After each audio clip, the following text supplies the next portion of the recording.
Hai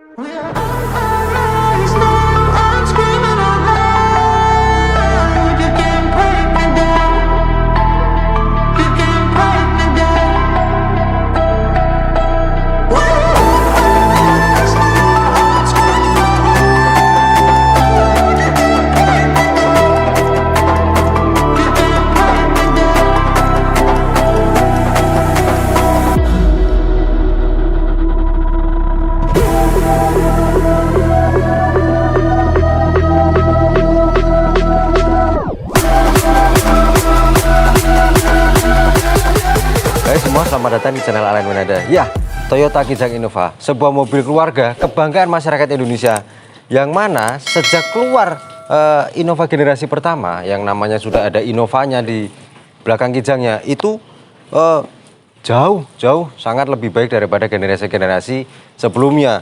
Sudah lebih modern, tampilannya lebih mewah, elegan, teknologinya juga lebih canggih, dan walaupun dia sudah tertinggal 2 generasi dari Innova yang terbaru itu Zenix ya, tapi peminatnya masih banyak dan juga masih banyak yang nyari.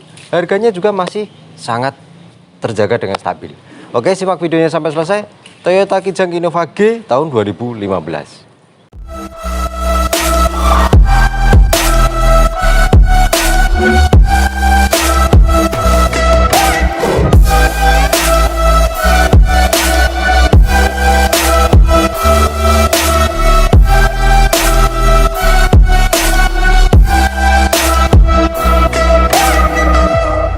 Oke, jadi di samping saya sudah ada Innova generasi pertama. Sebenarnya dia kalau dari Kijang itu adalah generasi kelima dari Kijang Doyok,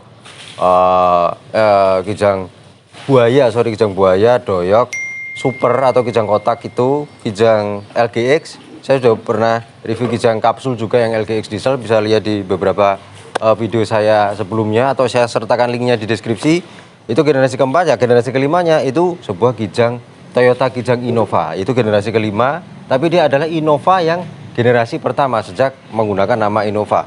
Nah, dia sebenarnya generasi pertama itu ada 3 kali facelift. Yang pertama keluar di 2004 seperti itu pertengahan 2004 menggantikan Kijang kapsul, yang mana waktu itu Kijang kapsul masih dijual barunya, tapi sambil dijual juga Innova yang generasi pertama. Kemudian facelift pertama di pertengahan 2008 seperti itu. Nah, ada lagi sekitar pertengahan 2011 keluar lagi facelift keduanya seperti itu, yang namanya jadi Grand New Kijang Innova. Baru di sekitar pertengahan 2013 facelift ketiga, yang seperti di samping saya banyak orang yang bilang Innova Barong karena grillnya berubah menjadi lebih lebar dari atas ke bawah. Banyak juga orang yang bilang kayaknya kurang keren, tapi bagi saya nggak masalah. Tapi ngomong-ngomong dari tadi kenapa faceliftnya pertengahan ya? Mungkin Toyota suka sama yang tengah gitu aja. Dan Innova itu jelas ada 2 jenis mesin, bensin dan diesel. Yang di sebelah saya itu yang bensin, transmisinya matic. Nanti kita akan lihat mesinnya seperti apa. Kemudian walaupun dia sudah tertinggal 2 generasi seperti yang saya bilang tadi, tapi desainnya masih MPV banget, mobil keluarga banget. Bisa dilihat dari depannya, grillnya itu keren. Jadi itu yang saya bahas itu tipe G ya, bukan tipe V. Jadi dia ada chrome-nya tetap melingkar di grillnya dan semakin lebar ke bawah. Kemudian kalau teknologi lampu jelas masih menggunakan bola biasa, belum ada LED. Tapi dia lengkap, ada headlamp, kemudian di situ ada lampu senja, lampu sen, dan fog lamp-nya juga ada di bawah. Nah, kalau dari segi desain, biarpun dia sudah berumur, tapi mewahnya masih dapat. Kalau bagi saya sih itu nggak akan kelihatan ketinggalan zaman ya. Kalau biarpun Innova yang generasi pertama, dan yang nyari juga masih banyak karena modifable, dimodifikasi gampang banget. Apalagi kebanyakan yang modifikasi itu yang versi dieselnya ya, itu ganti pelek, diceperin, delete chrome, wah kelihatan keren. Nah, kita lihat aja mesinnya seperti apa.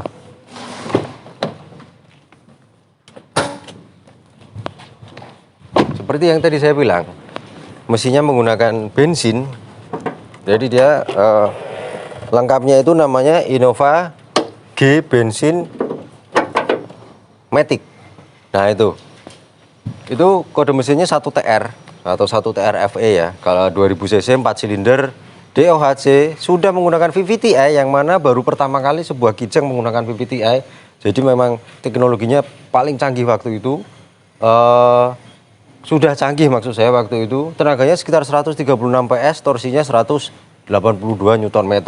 Penggeraknya pasti roda belakang, dan dia transmisinya ada manual 5 speed, dan seperti yang di samping saya Matic 4 speed. Dan kalau mesin dieselnya itu kodenya 2KD.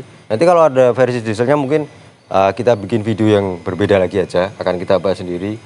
Tapi kalau yang tipe G belum ada ABS-nya, baru yang tipe V ada ABS-nya. Dan power steeringnya juga masih hidrolik, tapi ya nanti kita coba aja rasanya mesin seperti apa kalau pas kita bawa jalan. Oke, di bagian samping, kalau di bagian depan itu masih kelihatan MPV banget, mobil keluarga banget, elegannya dapat, mewahnya juga. Ada sedikit kontur-kontur di kap mesinnya, jadi kelihatan sedikit lebih berotot. Kalau di sampingnya itu simple, tapi juga tetap terlihat mewah walaupun simple, karena ada list-list chrome-nya. Kemudian itu ciri khas Toyota ya, talang airnya juga ada tuh. List chrome-nya itu memanjang dari kaca depan sampai ke belakang, dan dia itu dimensinya itu besar. Nah, ada set moldingnya, handle pintunya sudah lapis chrome dan model tarik.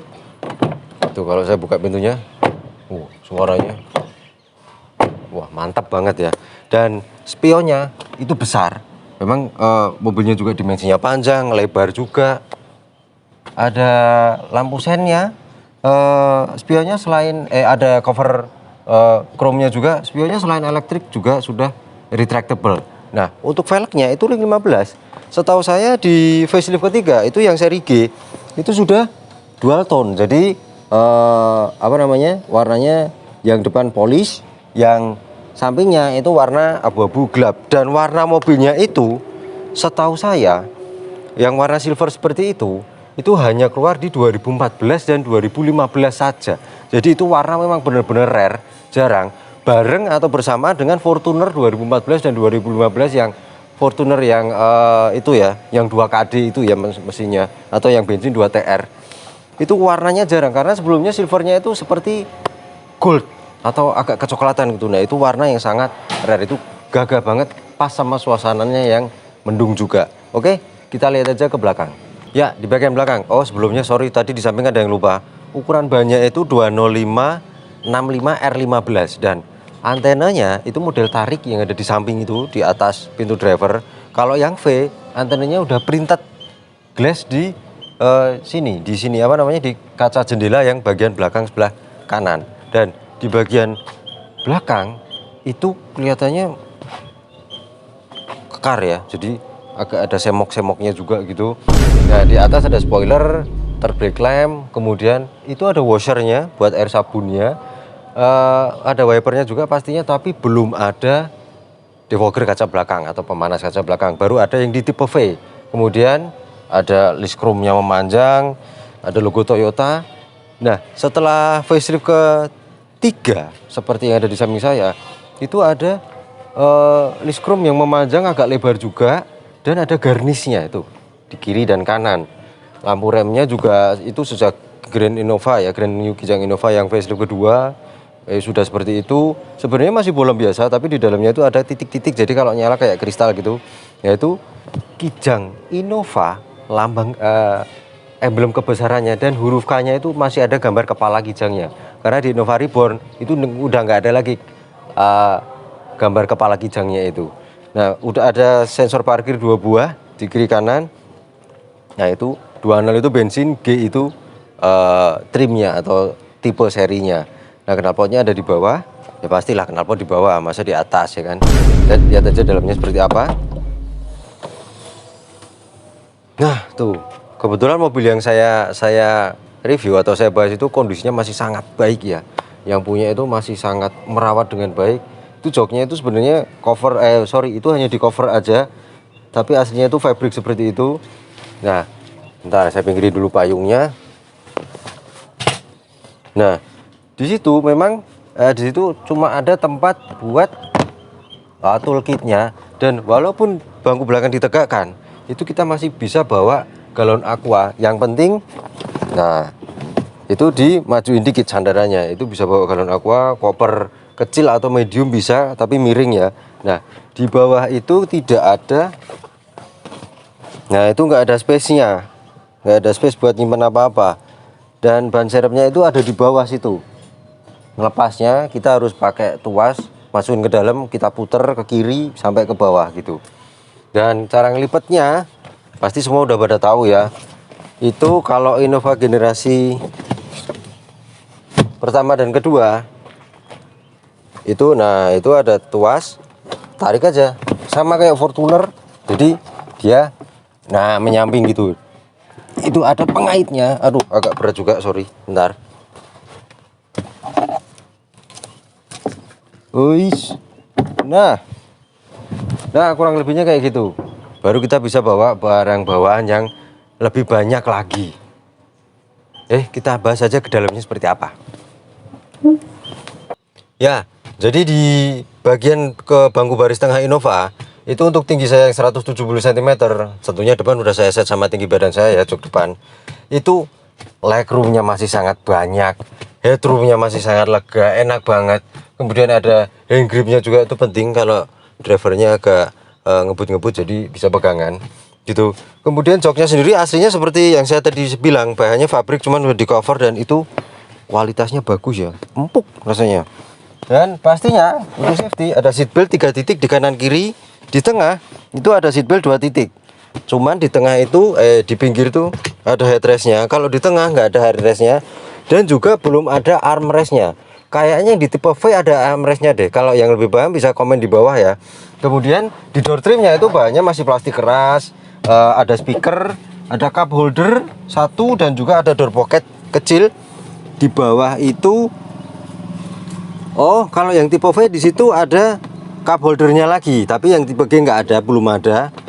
Nah, kemudian kalau itu ada AC-nya, dan AC-nya udah double powernya tuh udah tanam di situ.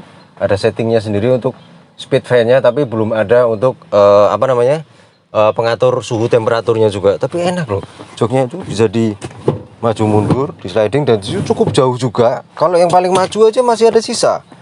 Kalau yang paling mundur ya nanti kasihan yang di belakangnya, jadi saya agak ke tengah aja dikit. Dan dia juga bisa di sandarannya, wah sampai tiduran banget. Itu luar kota, rasanya nyaman banget pastinya.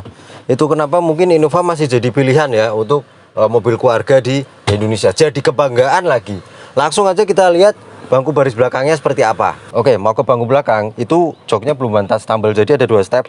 Yang satu turunin dulu sandarannya, satunya naikin bawahnya, ada tuasnya satu lagi, baru kita bisa ke belakang. Oke, kamera mana? Nah itu tadi, itu yang pasti, bentar saya naikin dulu headrestnya. Nah bisa nyaman. Kemudian itu tinggi saya 170 cm, jok depan itu sudah saya setting. Oh bentar, nah itu wah bisa nyandar banget. Sandarannya itu bisa ke belakang banget, tapi kayaknya kalau mau tidur ya, kalau nggak mau tidur sih agak dimajuin dikit. Nah itu saya rasa udah pas, dan itu masih ada sisa sampai lumayan lega loh, 2 jari lebih loh itu sisanya tuh ya sisanya. Nah masih banyak ternyata, emang nyaman ya Innova. Dan di kanan kiri itu, di sebelah kanan saya ada cup holder 2, di kiri ada cup holder 1, yang lainnya nggak ada lagi tempat penyimpanan, tapi tetap ada hand gripnya, dan AC double blowernya juga sampai ke bangku baris belakang juga. Emang nyaman sih Innova. Nah ada seat beltnya juga 3 titik kanan dan kiri tuh, sampai safety-nya juga diperhatikan, padahal Innova generasi pertama. Nah tadi yang saya bilang antenanya itu kalau yang tipe V itu printed glass, jadi kayak ada di sini antenanya, ada ada garis-garisnya itu.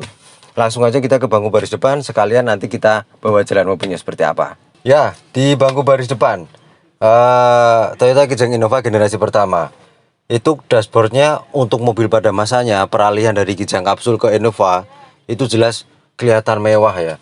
Itu lekuk-lekuknya dia elegan banget, walaupun sampai ke door trimnya juga bahannya masih plastik keras tuh, masih plastik keras. Tapi dengan adanya itu Toyota lebih mengutamakan durabilitasnya. Jadi kuat dia. Nah, itu. Emang mobil yang tangguh. Biarpun dia konsepnya sebuah mobil keluarga. Kemudian nah, itu di door trimnya juga bahan keras dan apa namanya, di tengahnya itu ada head unit touchscreen, itu bawaan Toyotanya. Kemudian ada open close air di situnya, tombol hazard. AC-nya belum digital, digital hanya ada di tipe V. Kalau yang G itu masih dengan knop putar, tapi lengkap. Ada speed fan, ada temperatur, juga ada arah pengaturan semburan AC-nya. Kemudian kisi-kisi AC-nya ada 4, 1, 2 di tengah. Bisa di pojok-pojok itu ada, pinggir-pinggir ada 2 lagi, jadi 4. Bawahnya lagi ada asbak, dan di bawahnya itu ada tombol untuk sensor parkir, soket lighter. Di situ ada tempat penyimpanan buat HP juga bisa tuh. Dan ada cup holder 2. Kalau yang manual itu tuas transmisinya di situ. Jadi kayaknya sih nggak ada cup holdernya di situ ya. Nah, transmisinya matic itu 4 speed. Dia pakai gate type gitu ya. Kemudian rem tangannya masih mode tarik biasa, dan itu bisa buat sandaran juga, walaupun bahannya juga bukan bahan empuk, tapi konsol tengahnya cukup besar. Itu kalau HP di situ jelas muat, orang itu dalamnya aja dalam banget, dan lebar juga. Jadi kepraktisannya nggak perlu diragukan lagi. Apalagi di door trimnya juga ada 1 buah cup holder masing-masing, door pocket, juga ada speakernya juga. Nah, ada power window-nya itu all semuanya udah power window tentunya, tapi autonya belum all auto ya, hanya di sisi driver aja. Dan dia juga ada window lock sama door lock-nya. Nah, spionnya itu selain elektrik, tadi saya juga bilang sudah bisa pelipat otomatis. Ntar saya kasih lihat. Oh, kuncinya seperti itu. Kayak kunci-kunci Corolla Toyota pada masanya ya, Altis, Yaris, Innova juga. Tuh. Nah, spionnya juga udah bisa ngelipat. Jadi dia selain electric mirror juga retractable. Kemudian di speedometernya, oh saya lupa, di situ hanya ada jam. Karena kalau di tipe V, di situnya selain jam juga ada MID-nya lengkap. Jadi konsumsi bahan bakar rata-rata, sisa jarak berkendara, macam-macam lengkap kayak Fortuner gitu ya. Dan di tengah situ, di instrumen clusternya, itu kalau dinyalakan, warnanya itu bukan ember tapi putih, jadi kelihatan bersih lampunya ya. Tapi kalau backgroundnya itu hitam. Dan itu di situ ada odometer, kemudian trip A, trip B, sudah. Memang belum ada MID-nya. Cuman di sebelah kiri itu ada RPM standar lah ya, ada speedometer, petunjuk kecepatan di tengah. Di kanan ada petunjuk suhu temperatur mesin sama bahan bakar, dan ada indikator untuk transmisinya. Jadi PRND sampai ke bawahnya juga. Dan oke, kayaknya kita langsung bawa jalan aja. Di atas tuh itu belum ada kaca. Yang sebelah kiri sun visornya ada kaca tapi belum ada lampunya ya. Kalau spionnya itu day and night view biasa sih. Dan itu plafonnya juga yang punya mobil memang merhatiin banget. Dan kayaknya nggak pernah ngerokok di mobil juga ya. Dari tadi baunya tuh wangi. Di setirnya itu belum ada tombol, karena ada steering switch itu baru ada di tipe V. Kalau yang tipe G belum ada. Dan tilt setirnya itu hanya bisa tilt, tapi belum bisa teleskopik. Kalau joknya itu sudah bisa maju mundur, kemudian sandarannya, dan juga sudah bisa head adjuster naik turunnya. Tapi jangan diubah settingnya naik turunnya, karena settingan pemiliknya. Pengen tahu starternya kayak apa ya? Saya buka dulu dikit. Sorry ada orang mondar mandir karena dekat proyek.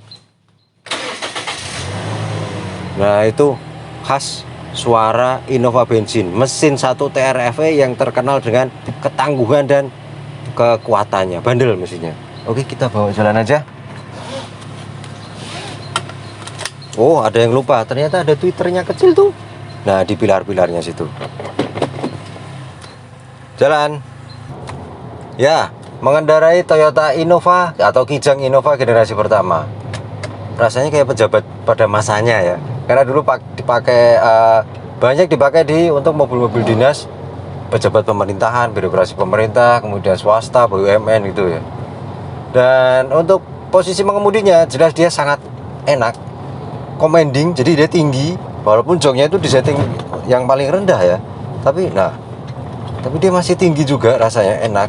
Kemudian visibilitasnya jelas sangat baik, kaca depannya gede, samping juga sama kaca belakang besar, lihat pion tengah ke belakang juga sangat jelas.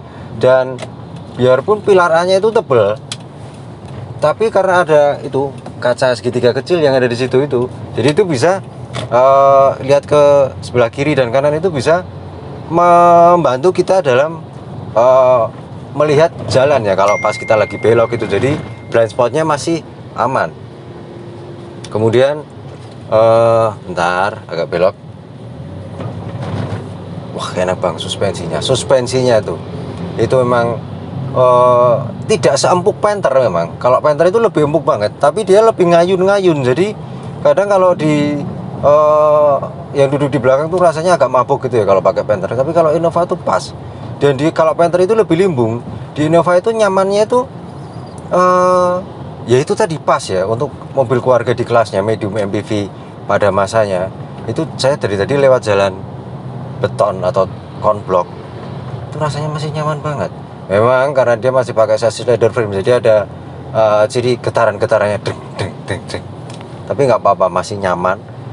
Dipakai sendiri nyaman, orang banyak juga nyaman. Kalau dipakai di kecepatan tinggi, belok-belok gitu, memang ada limbungnya pasti. Namanya juga mobil MPV leather frame ya, apalagi dia tinggi, empuk suspensinya. Tapi lebih limbung lagi Panther daripada Innova. Jadi Innova itu masih lebih baik kalau untuk handlingnya itu. Nah, biarpun setirnya itu hanya bisa teleskopik, tilt, belum bisa teleskopik, tapi cukup ergonomis kok. Jarak antara kaki, untuk tinggi saya 170 cm ya, antara kaki ke pedal-pedal, tangan ke setir itu cukup pas. Cuman ya main sandarannya aja sama itu, sama recliningnya gitu, gak apa-apa, masih enak. Setirnya sendiri juga empuk, nyaman. Lihatnya itu dashboardnya kelihatan gede gitu, masih kelihatan gagah. Jadi kita nggak usah pakai Fortuner, mungkin Innova aja rasanya pede gitu. Dan untuk kekedapan kabin itu, nah suara kendaraan lewat ada kedengeran tapi dikit gitu. Ada lagi lewat, nah sangat sedikit. Kemudian suara road noise hampir nggak ada. Jadi suara dari tadi, baik di jalan nggak rata, jalan konblok atau di jalan aspal yang agak apa namanya, kadang kan ada aspal yang kurang halus gitu ya. Kemudian di jalan rusak juga itu, perputaran udah ke aspal itu hampir nggak kedengar. Bukan hampir, saya belum dengar dari tadi. Nah, beberapa kali saya nyetir Innova itu sukanya road noise-nya itu sangat kedap. Cuman suara mesinnya memang mungkin peredaman di firewall-nya agak kurang. Kalau yang bensin itu kalau kita akselerasi jalan biasa gitu masih sedikit terdengar. Mungkin lebih kedengar lagi kalau yang versi mesin diesel ya. Makanya diesel banyak yang dipasang untuk peredamnya, untuk kabinnya. Ya, banyak yang bilang kalau mesin Innova bensin yang 1TR ya, yang generasi pertama dan kedua itu lemot, lebih kenceng yang diesel gitu. Padahal sebenarnya nggak juga. Memang torsi di putaran bawah sampai ke tengah itu lebih nyentak atau lebih narik, yang diesel akan lebih terasa lagi. Tapi bensin juga nggak lemot-lemot banget. Jadi saya pakai, nariknya juga enak. Mungkin karena mobilnya kondisinya masih sangat rawat ya. Itu kalau cari mobil bekas, disitulah pentingnya cari yang kondisinya masih baik gitu ya. Itu kalau kita coba ya, saya agak ngerem dulu bentar di kecepatan 40 km/jam, jalan konstan. Kita mau narik, oh enak juga kok. Nah tahu-tahu udah 60. Nah memang agak lama kita akselerasinya, kecepatan nambahnya agak lama. Tapi kalau dibilang lemot ya enggak, agak lemot sih sedikit lah. Tapi kalau dibilang kenceng juga, nanti dia sebenarnya karakter mesinnya itu agak linear ya. Jadi hampir di setiap putaran itu ada tenaganya. Cuman enggak yang dia terasa di RPM tertentu, enggak. Cuman kalau buat lari kenceng, nah karakter mesin seperti itu enaknya kalau buat long trip, perjalanan jauh, luar kota, di tol Trans Jawa itu enak banget. Jadi di kecepatan tinggi juga larinya kenceng, 136 PS. Sedangkan yang diesel itu hanya 102 HP, cuman banyak yang di remap. Jadi ya akan lebih, performanya akan lebih terasa, akan lebih kenceng lagi gitu.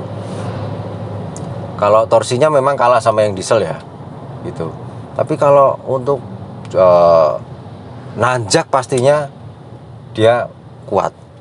Memang akan lebih kuat lagi yang diesel karena torsinya lebih besar. Tapi kalau yang bensin itu bagi saya, kalau yang suka mesin yang tidak berisik, tidak apa namanya getaran, kemudian suara mesinnya itu enggak seperti diesel gitu ya, bensin itu akan lebih silent, akan lebih tenang rasanya kalau dipakai. Nah kalau transmisi maticnya sendiri enak ya transmisi maticnya. Maticnya Innova Fortuner itu bandel banget loh, beneran. Kadang kita telat ganti oli matic aja dia masih bisa jalan, masih bisa ngebut, nggak ada kendala apa-apa. Dan jarang banget di bengkel-bengkel spesialis matic atau bengkel-bengkel mobil itu ada maticnya Innova sama Fortuner, Avanza juga. Terus emang Toyota emang bantingan kalau bikin mobil. Yang diutamakan durabilitasnya untuk keawetan dan jangka panjangnya juga gitu. Kalau remnya sendiri karena dia belum ABS ya, kalau ngerem nggak usah yang sampai itu ya, nggak usah yang nginjeknya harus kita pakai feeling juga. Tapi pakem kok, depan cakram, belakang memang masih tromol, tapi sudah ada teknologi ABS dan EBD kayaknya setahu saya kalau nggak salah itu. Dan untuk konsumsi bahan bakarnya itu Innova bensin jelas lebih hemat yang diesel, karena di dalam kota biarpun dia nggak ada MID-nya, tapi karena dulu ada ya keluarga ada yang pakai juga bensin matic juga gitu, teman-teman juga ada, itu dalam kota itu sekitar 1:8 sampai 1:9. Apalagi kalau kakinya itu ya apa namanya, sering akselerasi gitu, ngegas jalan, pasti lebih boros lagi, beda sama yang diesel. Nah coba kita tarik lagi. Nah memang butuh waktu agak lama, tapi nggak yang sampai lemot banget menurut saya itu. Cuman jangan sering-sering nyetir kayak tadi, nanti bensinnya bisa cepat habis atau berkurang. Enak sih pakai Innova generasi pertama, rasanya masih sangat layak untuk dimiliki di tahun 2023 kalau bagi saya ya.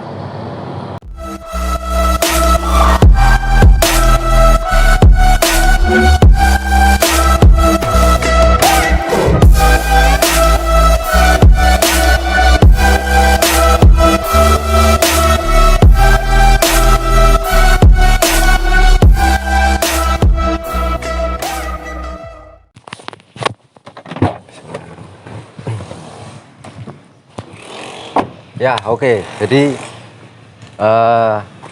kita bisa tahu kenapa Innova generasi pertama itu yang suka masih sangat banyak, harganya masih stabil, peminatnya juga masih banyak yang cari juga, karena dia memang benar-benar sebuah MPV, mobil keluarga banget, nyaman, mesinnya tangguh, mesinnya Innova tuh kuat loh, durabilitasnya, kemudian baik yang bensin maupun yang diesel ya, kalau itu memang soal selera. Kalau pengen yang bertorsi jelas yang diesel, turbo juga. Kalau pengen yang lebih halus dalam berkendara, tenang, silent, nggak berisik, suka pasti pilihnya yang bensin. Kemudian transmisinya juga bandel. Hampir setiap bengkel itu bisa menangani. Kemudian Toyota itu jaringan after salesnya juga banyak, luas banget, tersebar di seluruh Indonesia. Dan dia membawa nama besar sebuah Kinjang, yang mana itu adalah mobil keluarga yang sangat legendaris, mobil keluarga kebanggaan masyarakat Indonesia. Dan ya apalagi warnanya yang jarang kayak gitu ya, warna-warna yang syahdu kalau buat saya itu silvernya. Oke, dan biarpun tertinggal 2 generasi kayak yang saya bilang tadi, tapi saya rasa nggak ada masalah karena masih tetap terlihat elegan walaupun sudah keluar Reborn dan juga yang Zenix. Jadi masih keren untuk dipakai, apalagi yang facelift ketiga seperti itu. Dan untuk beban pajaknya Innova tipe G yang bensin ya, bukan yang diesel ya, jadi 20G Matic generasi pertama seperti itu tahun 2015 itu total biaya pajak di STNK sekitar 3,5 juta rupiah ya, 3,5 juta rupiah kita dapat medium MPV tahun 2015 yang nyaman, yang kedap, kemudian yang tangguh juga, dibawa kemana-mana, mau jalan naik turun juga nanjak kuat gitu kan. Saya rasa itu nggak ada masalah sama sekali.